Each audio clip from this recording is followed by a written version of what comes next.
in this world. There are a lot of things that are beyond our control.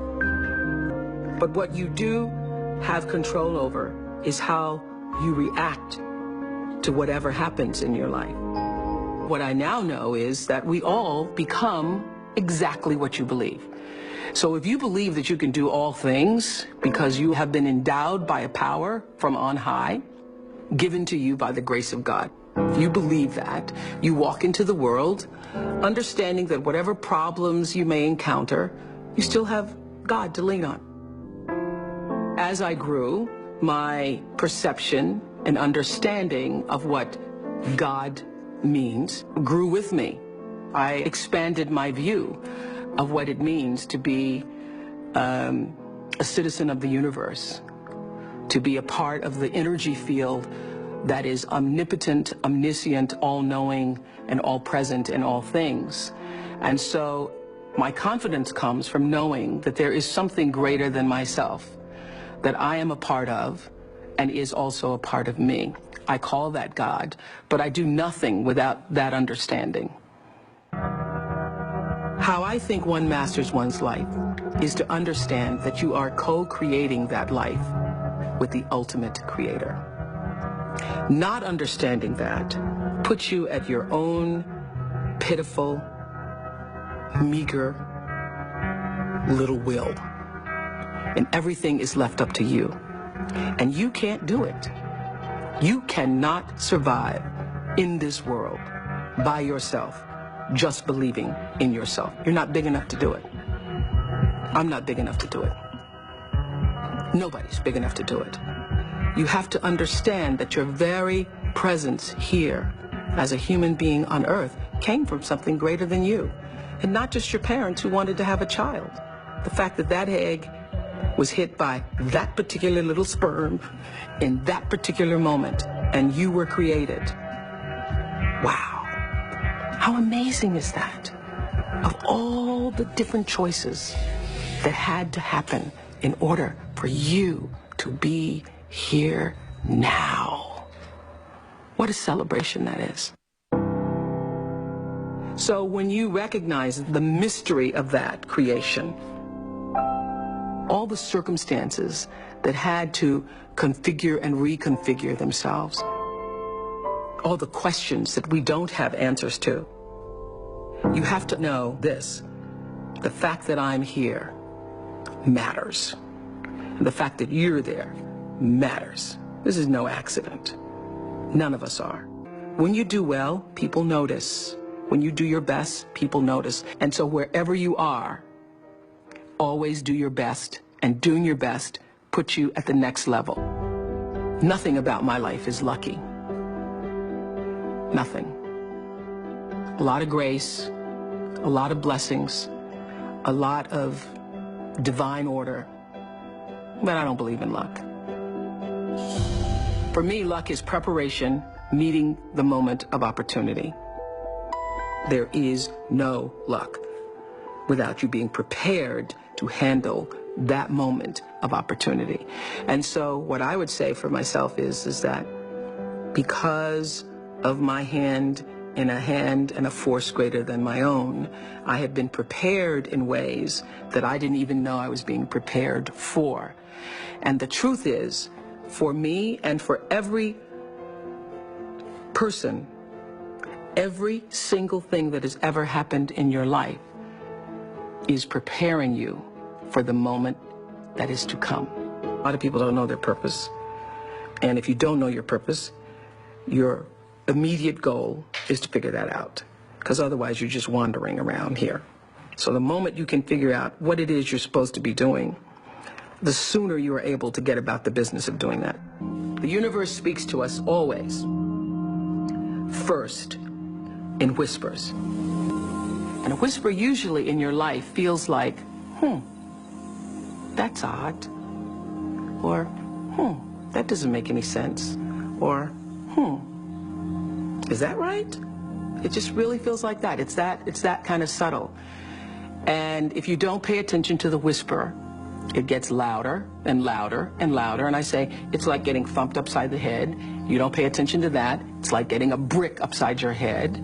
You don't pay attention to that, the brick wall falls down. Life is about growth and change. When you are no longer doing that, that is your whisper. That is your whisper that I am supposed to do something else. I am interested in seeing what the rest of the world has to offer me.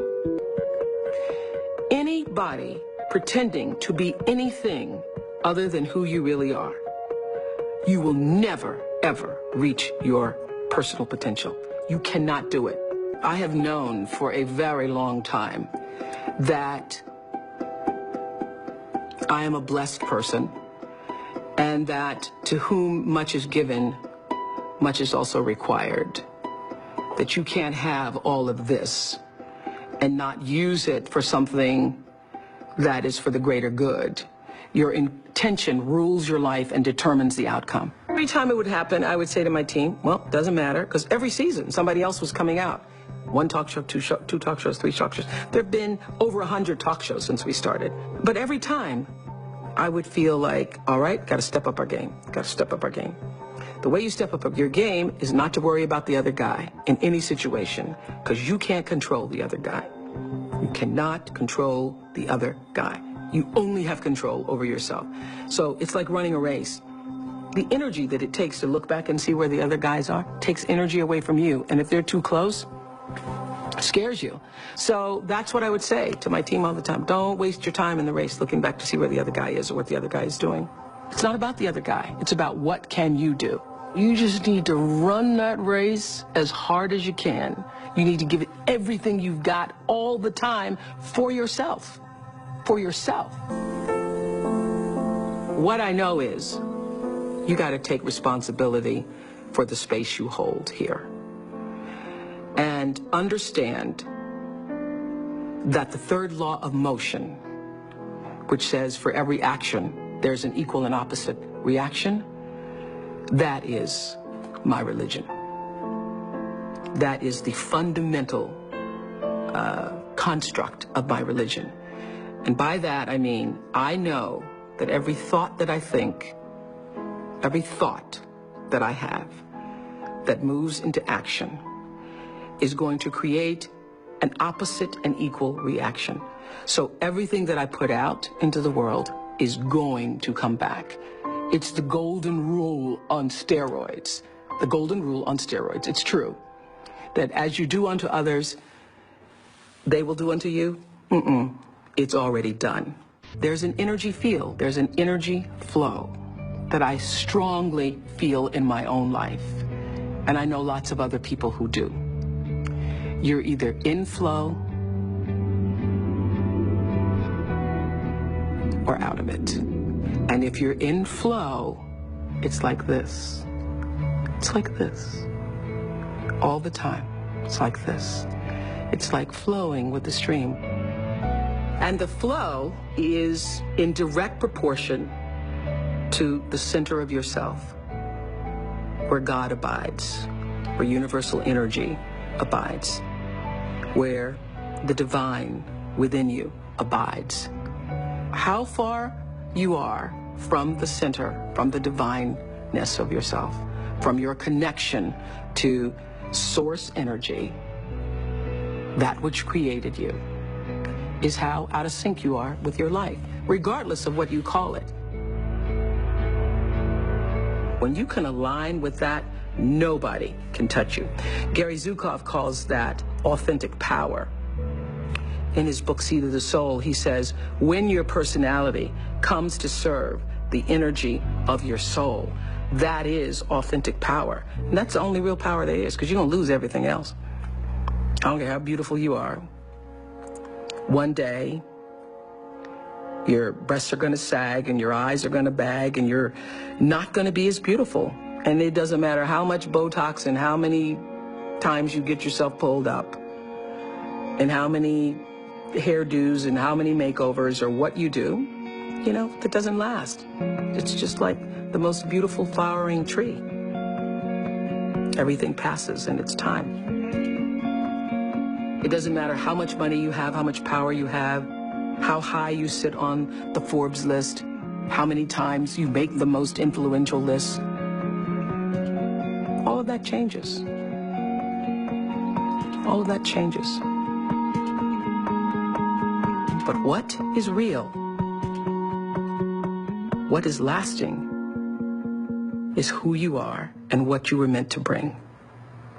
What is the gift you were meant to give? And nobody can take that away from you.